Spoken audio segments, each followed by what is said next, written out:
Ukrainian prosecution says that they've already looked into Joe Biden's son and that Joe Biden's son was not found guilty and that there was no allegations against the company. However, MSNBC had accurate reporting.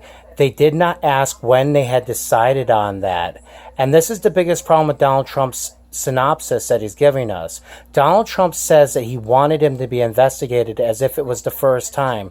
However, it becomes increasingly apparent that this isn't Donald Trump's first rodeo, and it sounds like Donald Trump was trying to force Ukrainian people to make a decision of whether to get weaponry or study into Joe Biden's son and find him guilty, or else you will not get the weaponry. And it sounds like a very extensive quid pro quo that goes back for a detailed amount of time, as this prosecutor is not the prosecutor, and Zelensky said there was a new prosecutor in place, which means sometime between the Zelensky operation initiation of him being president and July 1st, when Donald Trump says that he talked to him for the first time, there was actually a congratulatory phone call.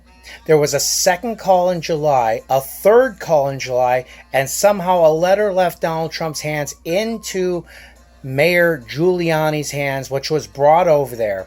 The whole time, however, Joe Biden's son was found not guilty, was already investigated, and Donald Trump was trying to withhold weaponry from them in order to make it so they would reinvestigate it with a possible guilty conviction against Joe Biden's son.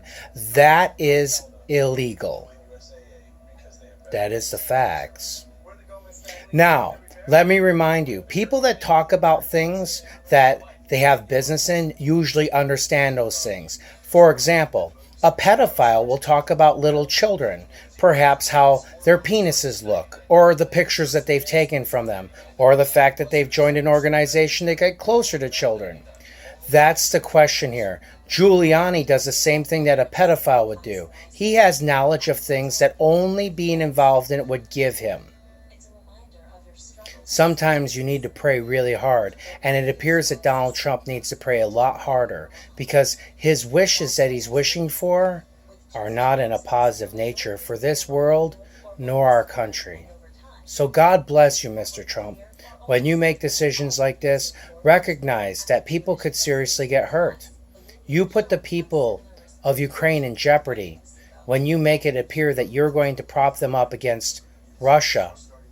You put their people in jeopardy when you give them weaponry that there is no call for, just because you want something to happen against Joe Biden. You make our world unsafe.